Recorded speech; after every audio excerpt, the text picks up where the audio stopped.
everyone. My name is Natalia Urquiaga. Thanks so much for your time today and joining in on our webinar. We really love giving these webinars because, we're all about providing information and just making sure that we're helping as much people as we can because, knowledge is power. Welcome. For those of you who do not know us, we're Xfinia Financial Services. So got questions with finances, we're the ones for you. So thanks for joining in again. So our topic today is a masterclass. So it's securing the stability of your family and business. So you got a business and you're worried about how to maintain that and how to protect it. This is the class for you today. So just so you can kind of get an idea, you already seen like some of the topics that we send out in our flyer. So again, thanks for your time for that. But, some of the topics that we're going to cover is the power of having contingency plans, for example, legal structures for protecting the integrity of the business, and establishing and maintaining a business in the United States and in Mexico. We specialize a lot with Latino America and those types of countries. So we're very happy to help you all in those types of topics. So today, I'm going to present to you, we're going to have two great presenters. So we're going to have Karina Gutierrez. She's Rodriguez Gutierrez. She's our president of Xfinia Financial Services. And then later on, our part two of the class, we're going to have our guest, who's our partner, Mark Murat. So I'm going to give him an introduction as well when time comes. So just some housekeeping items, guys. Please do not turn on your mics or cameras. We're trying to get you guys in and out here as soon as we can. So just keep that in mind. Any questions that you have, please save it to the end of both presentations. That way we can kind of manage it, and those questions will be held in the chat. So if you have any questions, you can even ask those questions or type it into the chat as we go, and then I'll be reading it to the presenters at the end, and then we'll make sure to answer those. All right. And then finally, at the end of the presentation, we do have a survey that we'll send a little link in the chat. And I do encourage you guys to fill in that survey and copy that link before the session ends, because the more feedback we get, the better we can make these webinars. And again, it's for you, and it informs us what we can do better and what topics to cover. All right, so without further ado, we're going to begin. So I'm going to present our first presenter, as I mentioned, Karina Rodriguez, president of Xfinia Financial Services. So just some points about her. So she graduated salutatorian, getting my tongue twisted with that, from Monterrey Institute of Technology with a major in public accounting and a specialization in international finance. So she's the girl for you. Karina started her professional career in finance 26 years ago, working for a financial engineering firm called Profit, and that's located in Monterrey, Mexico. She then worked for a financial advisory firm in the Woodlands here in Texas, providing investment advice to high net worth clientele in Latin America, Switzerland, and in the United States. Karina's ability to establish business and personal relationship is one of the key strengths that Xfinia's team. So I'm very excited to present to her. Karina, can you turn on your camera so everyone can see, and unmute your mic, and I'll hand it off to you. Thank you, Natalia. Thank you for the introduction. Thank you, everyone, for being here. And we are going to try to give you as much valuable information as possible. And as Natalia mentioned, everything today is going to be about the business owner. So we are going to talk about the 4 areas that a business owner needs to consider to have good financial planning. The first area that we are going to talk about is about their employees. They want to be able to have all the tools to retain or hire a talent, to educate them, and to keep them, of course. So it's very important that when they have key employees, they know how to retain them. Sometimes companies, when they are growing, they think that they might not have the size to implement a full financial plan or a full uh, retirement plan as well for their employees. And there are ways where they can select key executives or key personnel, perhaps a top salesperson that is helping them to grow a lot their business. They can select which executives or key personnel they can provide these retirement plan, mimicking a retirement plan that they can implement, and also they can contribute into this plan along with the employee if they would like that, without breaking any rules, without breaking any laws. Because we know that, for example, a 401k by law, they need to offer it to every single employee. And with these plans, they can select to which employees they want to provide that until they have the size to implement a retirement plan for the whole company. So there are instruments for that. Also, they want to educate them, so they need to be aware that we could offer them programs where we can go to their offices and we can show their employees how to do proper planning, how to prepare for the future.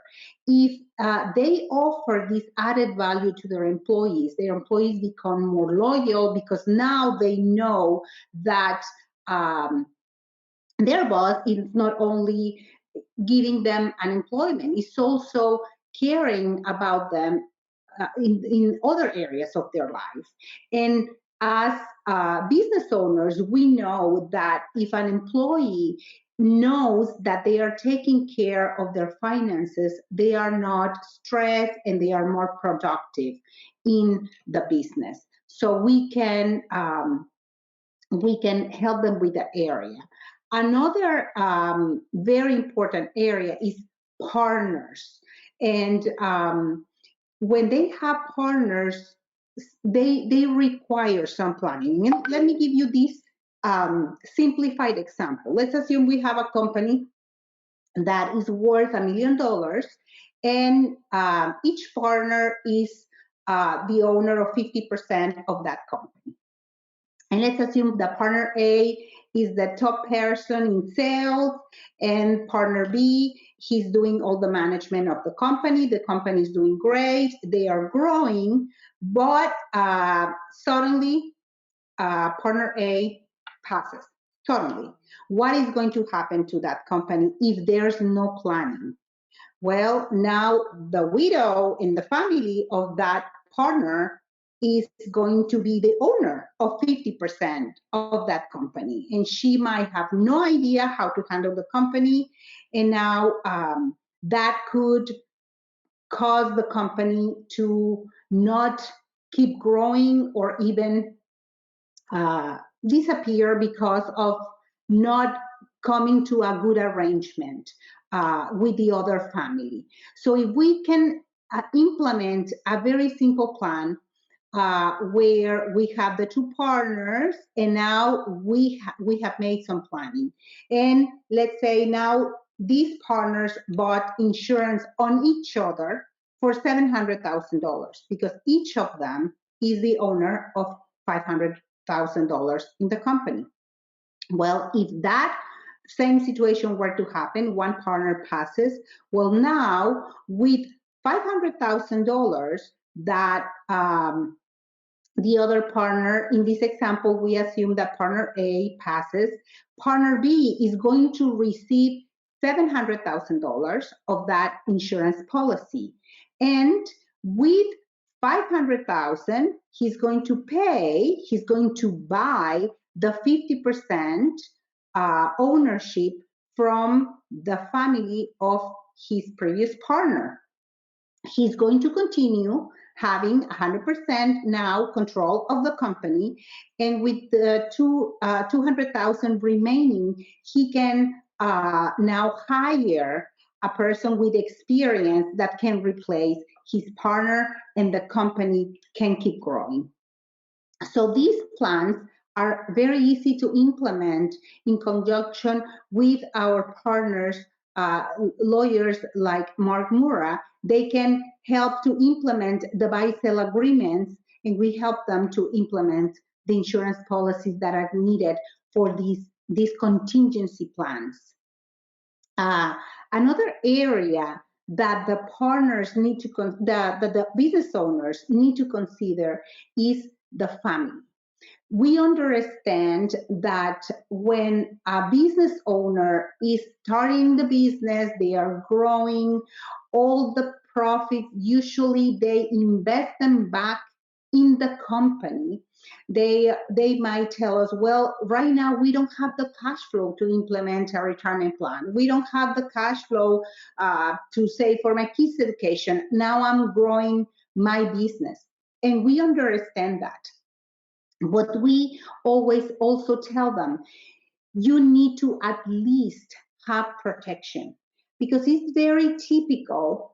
Let's use this example that we have the business owner, he's the breadwinner, and the wife stays home raising two small children. She pauses her career because she needs to be there for the family because the business owner is very busy growing his company. But what will happen if something happens to that breadwinner? How is she going to keep the business? Most of the time, they are not involved in the business. So how is she going to now replace that income? How is she going to be able to take care of the babies, of the kids? How is she going to keep paying for the house and keeping their lifestyle? So that's why we tell the business owner, at least you need to have protection. So if something happens, that family is going to be in a good place. They're going to be able to continue with their lifestyle until she's able to develop her career and be now turning to the breadwinner. Even worse, what will happen if that business owner doesn't pass? He gets sick. Now we don't have the income, the business most likely is gone, and now we have extra medical expenses. How is that lady now going to take care of everything that we mentioned before, and then take care of a sick husband, and then now pay for additional medical expenses?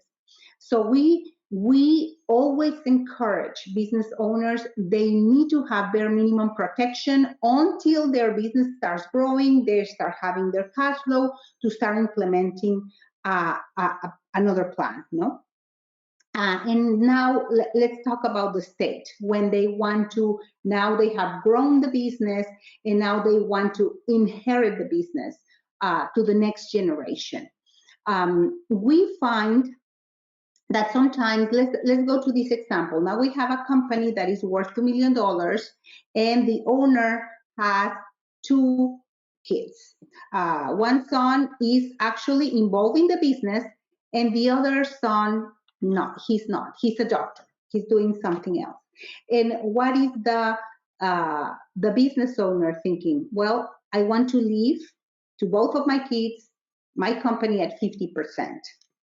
And we find that that's not a very good idea, because the son that is involved in the business, he's thinking, well, my brother, he's building his practice, and I'm here working in the company, and 50% of the profits that I'm providing are going to him. So when that happens, most likely what he's going to think, you know what, I know how to run the business, I'm the one doing all the work, I'm going to close this business and I'm going to open my own and I'm going to keep all the profits. And all the work of this business owner hoping to inherit his business to the next generation is gone. So with little planning, this problem can be solved. Now we can say, okay, the son that is involved in the company, he's going to get 100% of the company. But the son that is a doctor, he's going to get a $2 million insurance policy. So that way, the dad is feeling in peace because he's giving each child the $2 million, and now this doctor is going to go and use these $2 million. He's going to invest them in whatever he wants. He might use it to grow his practice, etc. And this other son is going to be very happy, is going to keep working into the growth of this company that now is 100% of his. So with little planning, we can make sure that the company keeps growing and continues. Also, there's planning that can be done for charity.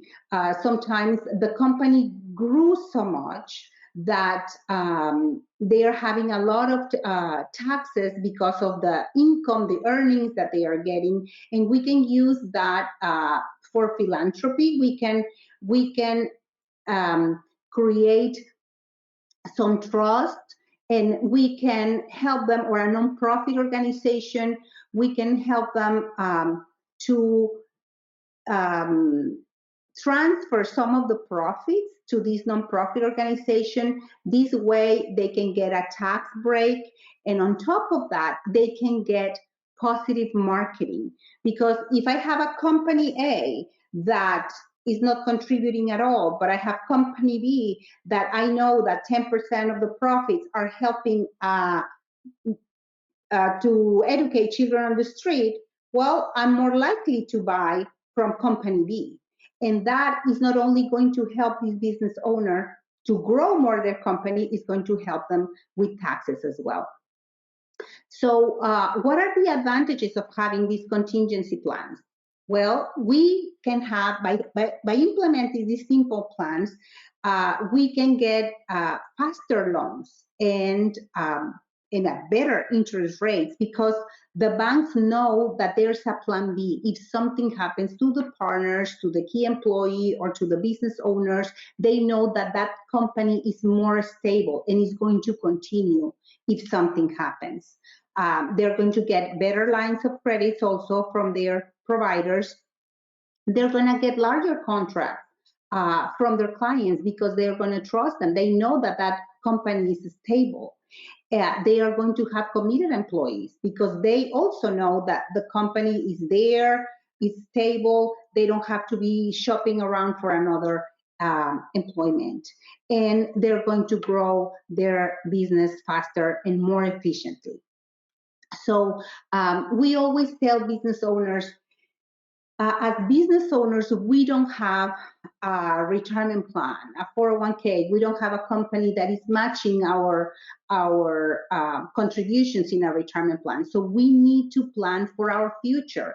And when you are planning for your future, you need to have a complete approach. You need to take a look at first making sure that you have the protection that you need to give your financial plan the solid protection that it needs.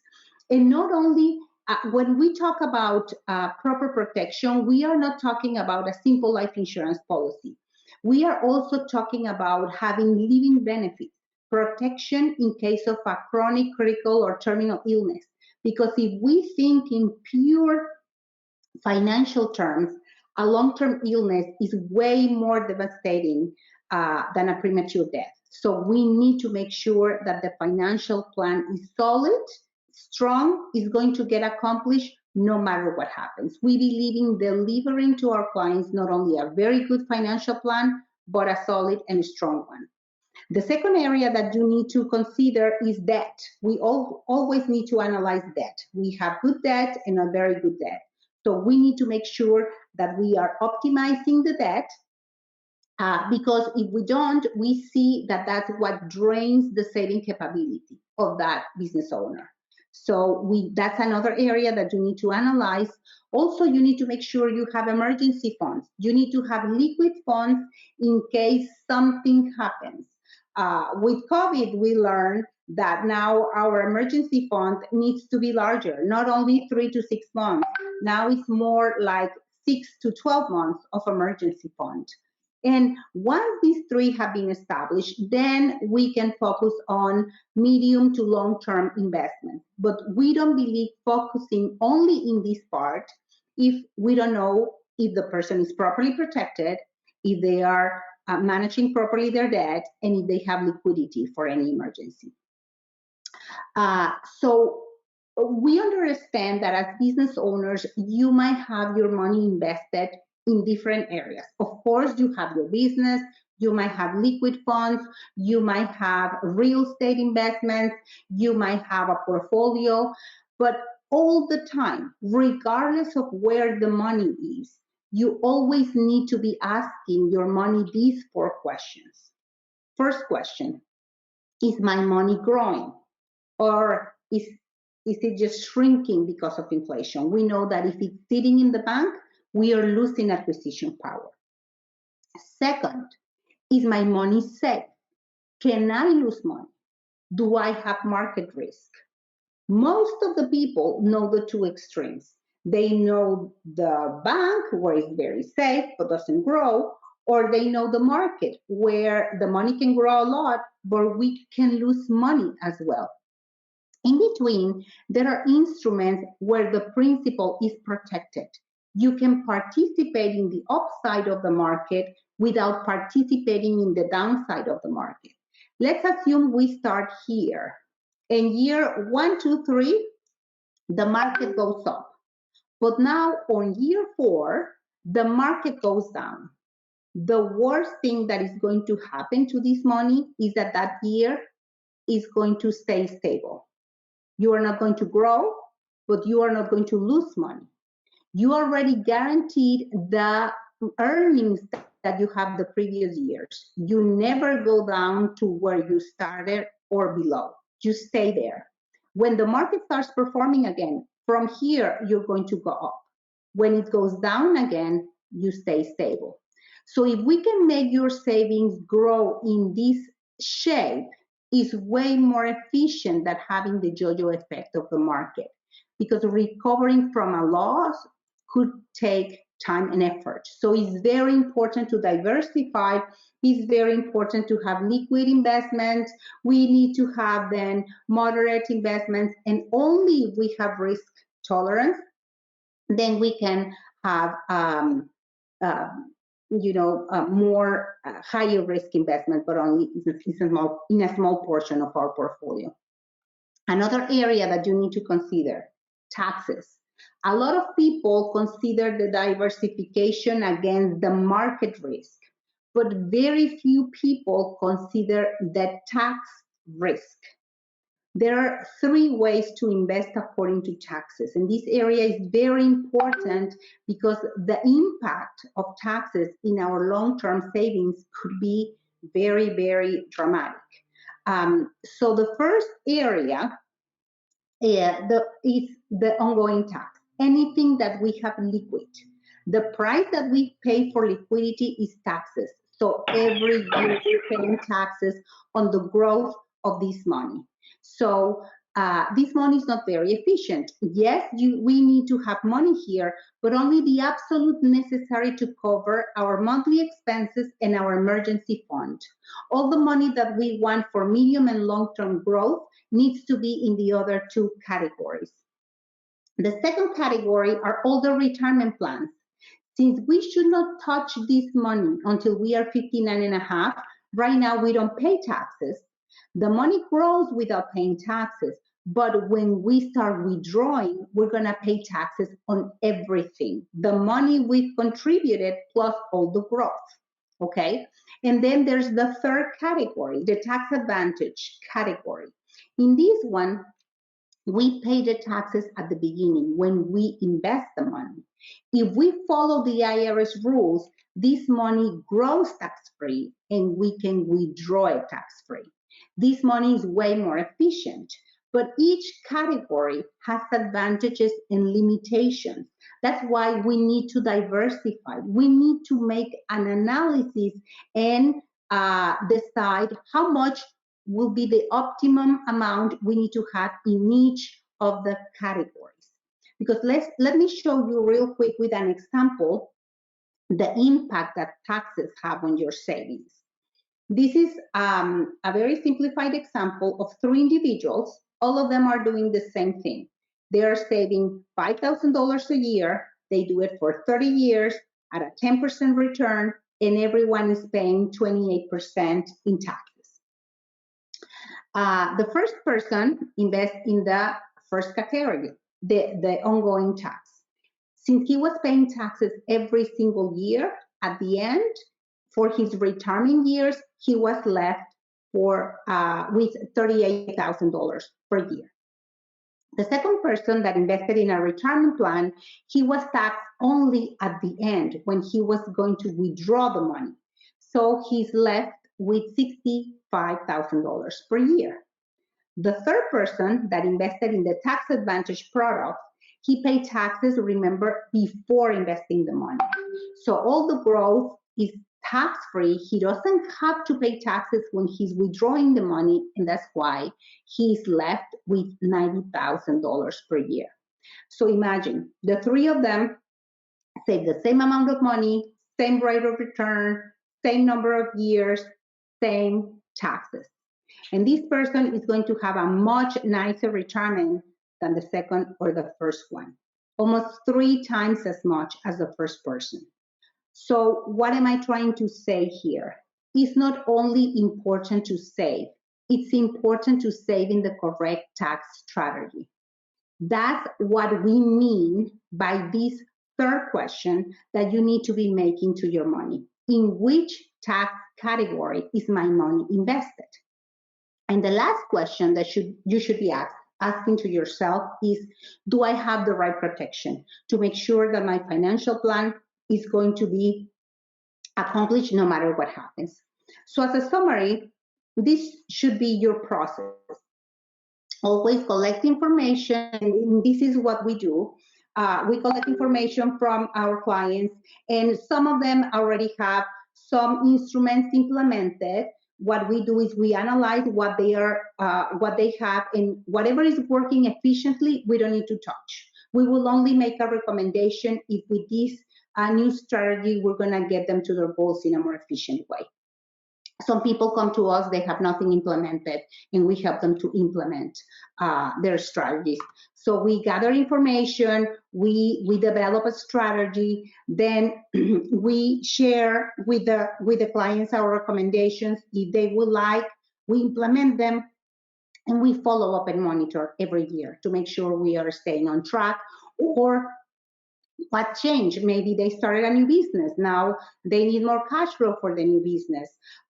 So what we need to adjust to make sure we stay on track.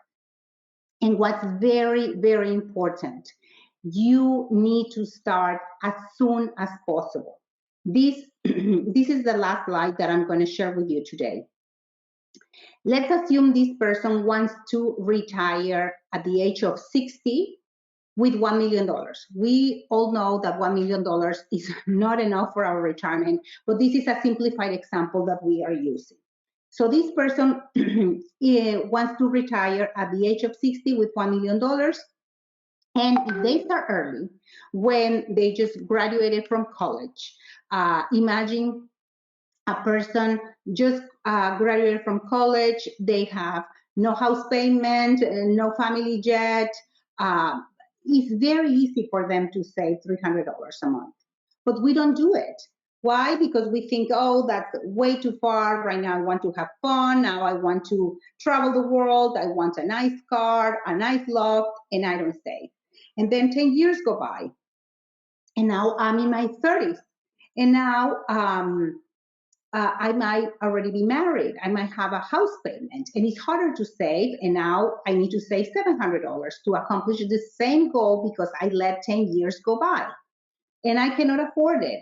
And then I'm in my 40s now. I only have 20 years left until my retirement.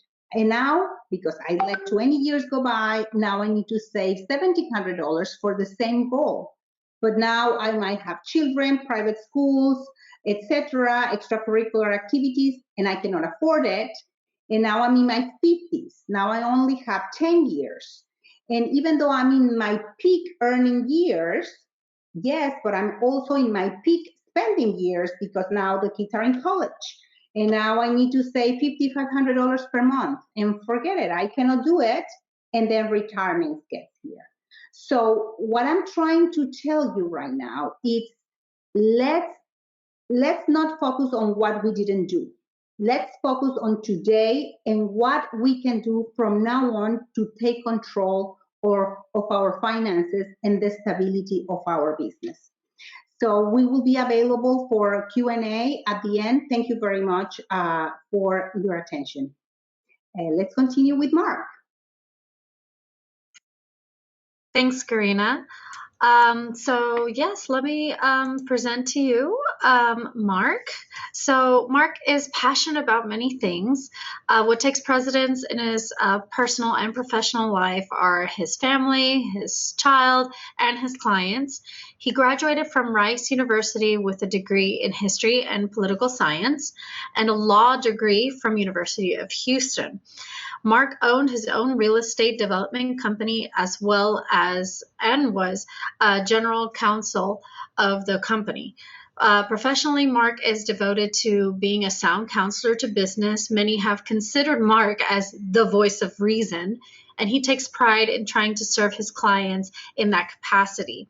And in today's hyper-regulated business world, a voice of reason can be a valuable resource.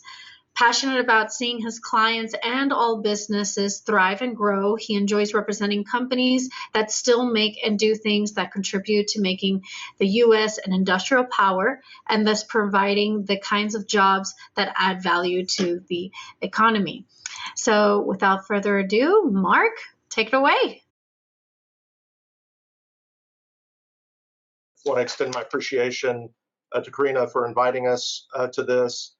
Just a brief background about the firm. We're a full-service business firm with offices in Houston, Katy, and Monterrey, Mexico. We have a heavy international practice, and later this afternoon, my associate Daniel Vasquez will be presenting this talk in Spanish as well, if anybody wants to circle back for that or wants to have any of their friends come in for that discussion.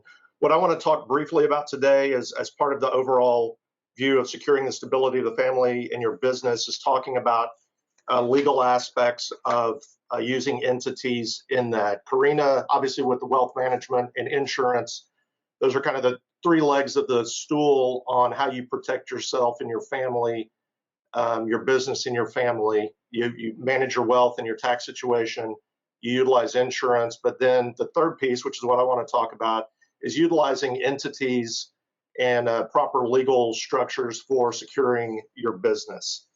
So first, you need to incorporate an entity. Secondly, draft and execute internal governance documents. And then lastly, obtain an employer identification number. It's perhaps odd but interesting that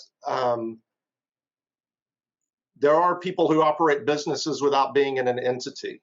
I had, in terms of personal stories, I had a client years ago who met me at an event.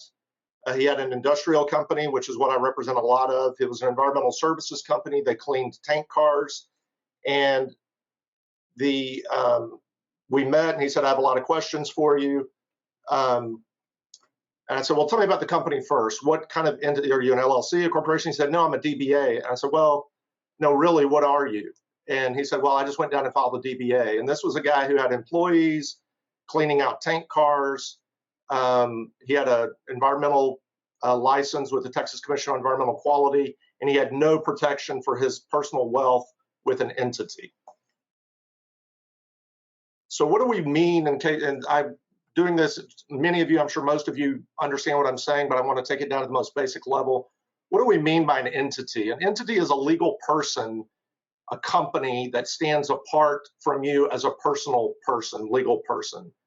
So those can be corporations, which everybody's, I think, pretty familiar with growing up, limited liability companies, what we call LLCs, limited partnerships or LPs, and family limited partnerships. So why does the state allow you to incorporate an entity, and why should you incorporate an entity as a business owner?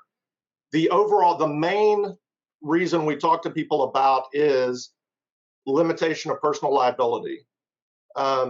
That's when you operate an entity and a true company apart from your personal business, that limits your personal liability, meaning if the company is sued for business you do through the company, someone cannot come then sue you personally and take your personal assets. It is with insurance and wealth management, proper wealth management, tax planning, it is part of the trio of the most important things you can be doing to protect your family and your business. But entities also give you a sense of legitimacy. If you're trying to raise capital or grow a business, if you're not in an entity, if you're just a DBA or a sole proprietorship, just doing business, it's going to be difficult to raise capital, to go to banks, private lenders, family and friends, and raise capital. They're only going to really typically give any kind of capital to an actual company. You'll get access to courts. In many states, you have to have a corporate entity, if you're doing business in it, to have access to the courts to be able to sue.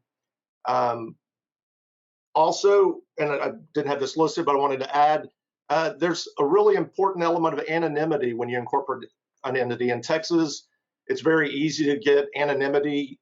People can't just search online records and find out who you are. And so can be another important reason for people, particularly with the wealth management and the planning that Karina's doing, to have anonymity that surrounds your business. What type of entity should you select? Traditionally, until say the last 15 years, most people formed corporations.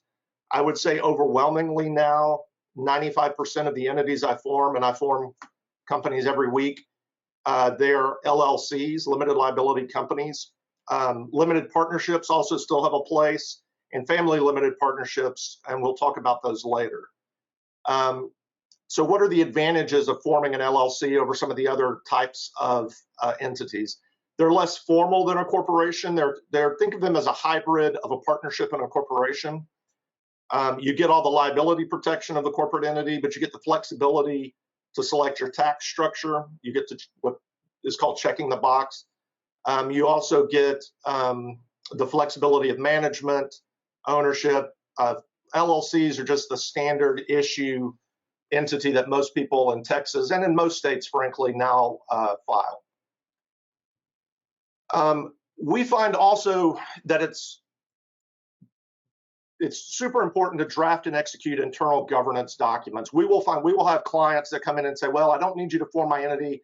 I used LegalZoom or some other kind of online group to form my company. I've got a company. But then they don't do anything with it. They don't have operating agreements, shareholder agreements, bylaws. And as Karina mentioned ably in her presentation, you can wake up, if you don't have a buy-sell agreement, a shareholder agreement, or an operating agreement, you can wake up and have, the owner or one of the owners die, the wife or the husband inherits, and suddenly you're in a position of being in business with somebody you never had an intention of being in business with. What I mean by internal governance documents are shareholder agreements, bylaws, operating agreements, buy-sell agreements, which determine what happens when somebody dies, divorces, or becomes disabled. What they really tell the public is they show who owns the company, who operates the company, and really how the company is run. They're kind of the rules of how you run the company. Ownership is often not disclosed in state filing documents, but it will be covered in the internal governance documents. So you want to make sure that you know who owns your company. If we have a fight going on right now with someone who loaned $500,000 to somebody, thought he owned part of a company, and now the guy he gave the money to is trying to say he didn't because they didn't execute documents the way they should have. And if you're going to open a bank account for the company, you're going to need the state formation documents, the internal governance documents, and a tax ID number to operate the bank account properly with the bank. So all of these things I'm talking about, the proper formation of the company, the internal documents, the EIN, they're what we call as lawyers corporate formalities, which means these are the actions you take to say to the public, I actually own this company and I operate through this company. You don't commingle the assets. You don't sign contracts in your personal name. You sign them in the name of the company. All of these things show that you actually own a company and you're actually properly running a company. And that gives you then the corporate shield that we talked about right off the bat. When people who don't do this, they just form their entity through LegalZoom or one of these other online groups. They don't utilize and execute their proper internal governance documents. They don't do things the way they should. They commingle funds. They sign contracts in their individual name, not in their corporate name. What that can allow a plaintiff's attorney to do is what's called pierce the corporate veil. They're able to sue someone and say, look, judge, this guy who formed this company, he's not even utilizing it. He doesn't have a bank account. He runs all the money through his personal bank account. This is a legal fiction. You should set that aside and let me sue this person individually and get to his assets. So all of these steps, it's not just paperwork to be done. There are reasons behind why we say to people, you need to do this. One of those is obtaining, obviously, an employer identification number. That's a separate number. It's like a social security number for a company, which allows you, you file an SS4 with the IRS online and get your EIN. That with your corporate documents, you're able to open a bank account and then operate through the bank account. One thing I wanted to talk about in terms of another entity that we do a lot for people, we do with some of Karina's clients, are family limited partnerships. A family limited partnership is a company that you have a general partner and then various limited partners who have limited liability under the holding company. So the general partner would be another entity like an LLC, and then the limited partners would be family members or other entities. Family limited partnerships give you all the tax, or give you lots of tax structuring help. They give you the liability protection of other entities like LLCs or corporations.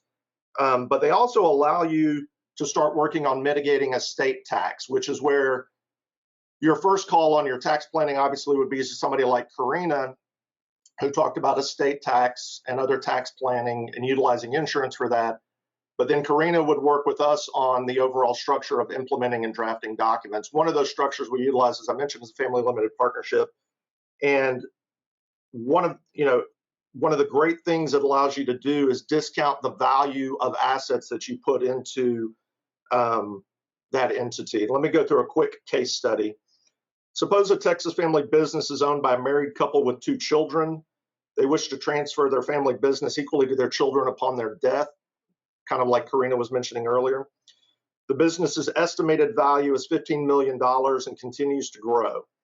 The couple also has $10 million in liquid investments and other assets for a combined net worth of $25 million.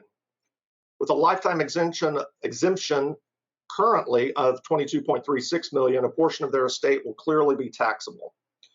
By transferring the business and investment interest into an FLP, a family limited partnership, and gifting the LP interest to their individual children, the couple is able to receive a 30% discount to fair market value due to IRS terms that we call lack of control and lack of marketability. These are not just easily fungible assets you can sell on the market.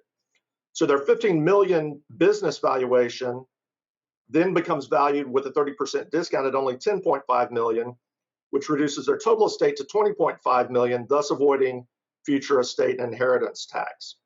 When the time comes in the future, the couple will then also transfer the GP interest, which is the controlling interest that runs the FLP, over to their children and still enable both children to share in economic ownership of the business by splitting the LP interest 50-50. So, and I can send anybody who wants it a more written explanation of that. I know this is just kind of a quick overview, but using FLPs are a great tax strategy and liability protection strategy that Karina can talk to you about. Since we're getting into the area of talking about death, one of the things also you should talk about or consider as a business owner, and particularly I've listed here situs wills. I'm particularly speaking to the Mexican business owners and other foreign nationals that are watching and that will be watching and that we deal with. So I want to talk about this in just two quick ways. One, any business owner in Texas should have a full estate plan. And again, you can go to Karina to talk about that, and then she can get with us if you need help.